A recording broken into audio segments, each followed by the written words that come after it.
Hi guys! Ayan guys, natikman ko din yung masarap na siopaw sa Balibago at siomai. Guys, ang mura lang neto. 15 pesos ang siopaw at yung siomai naman nila ay 4.20. So parang 5 piso ang isa. Malinis, masarap. Sobrang sarap talaga guys. Sauce pa lang nila, makikita mo talaga malinis. Makikita mo naman yung pagbabalot malinis. So ganyan kadaming siomai. Mura lang yan guys. So yan, dagdagan ko ng sukang tuba yung aking sauce na free galing sa siomai. So ayan guys, wow yummers, kain po tayo guys.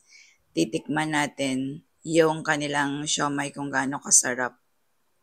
First bite, ayan. And then ayan guys, napakasarap. Talagang alam mo yung siksik sa laman yung siomai. Talagang swabe guys. Sulit talaga. Siguro magdala kayo ng 200. Gutom na gutom no? Pero sabi ko nga, kulang sa akin yung 5 siopaw. Ang sarap. Ang sarap talaga. Pati siomai nila napakasarap. Sulit talaga yung 200 pesos. Kahit nga 100 lang guys. Kasi 15 pesos lang naman ang isang siopaw eh. Tapos, 4.20 yung siomai. Sobrang sulit talaga guys. Lalo na ngayon maulan. Ito talaga yung masarap kainin. Talagang nakikrave tayo.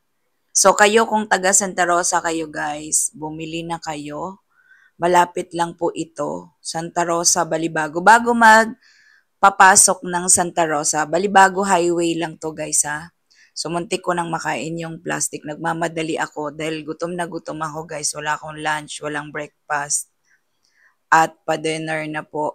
Kaya ayan, gutom na gutom ako. Tingnan nyo naman yung laman guys. Siksik talaga. Grabe ang sarap. Yung sauce nila kasama na doon, nilalagay na nila mismo. Sila na ang naglalagay ng sauce ng siopaw. Kaya ganyan yung itsura niyan. Ay, Diyos ko.